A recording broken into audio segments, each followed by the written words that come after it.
আমরা অন্তর্বর্তীকালীন সরকার দায়িত্ব নেওয়ার পর থেকে আপনারা যেন ভালো থাকেন তার জন্য দিনরাত সবাই কাজ করে যাচ্ছি এবং আপনারা কেমন আছেন, আপনাদের কি কি প্রয়োজন সেটা জানার জন্যই সরেজমিনে এখানে আসা।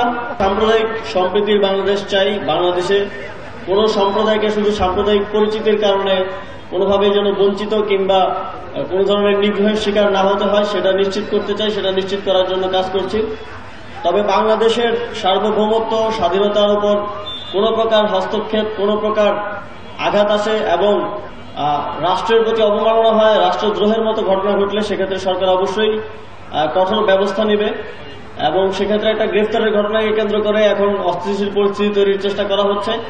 আমরা স্পষ্টভাবে বলতে চাই, কেউ যদি রাষ্ট্রদ্রোহের মতো ঘটনায় যুক্ত থাকে, সে যেই হোক, যত বড় নেতাই হোক, তাকে কোনো প্রকার ছাড় দেওয়া হবে না।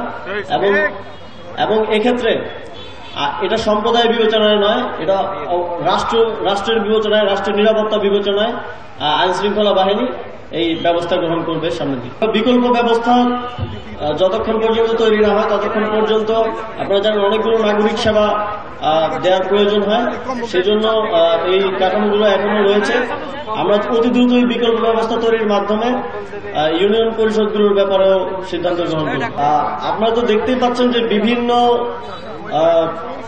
গোষ্ঠী, বিভিন্ন গ্রুপকে উস্কে দিয়ে হামলা, তারপর সংঘর্ষের মতো ঘটনা গতকালকে আপনারা দেখেছেন। সকালে কিভাবে বিভিন্ন জায়গা থেকে, প্রান্তিক পর্যায় থেকে জনগণকে ভুল তথ্য দিয়ে 1000 কোটি টাকা দিয়ে ঋণ দেওয়ার স্বপ্ন দেখিয়ে ঢাকায় নিয়ে যাওয়া হয়েছিল একটা অস্থিতিশীল পরিস্থিতি তৈরির জন্য। কিন্তু আমাদের আইন শৃঙ্খলা বাহিনী এবং সর্বোপরি ছাত্রদের অংশগ্রহণের মাধ্যমে সেই পরিকল্পনাকে নস্যাৎ করা হয়েছে এবং এই ধরনের আর কোনো ষড়যন্ত্র কিংবা পরিকল্পনা করা হলে সে বিষয়ে যথাযথ ব্যবস্থা নেওয়া হবে। আপনারা জানেন গতকাল যারা এটা সংগঠিত করার চেষ্টা করা হয়েছিল, সেই অহিংস গণঅভ্যুত্থান বাংলাদেশের যে আহ্বায়ক, তাকেও গ্রেপ্তার করে জিজ্ঞাসাবাদ করা হচ্ছে।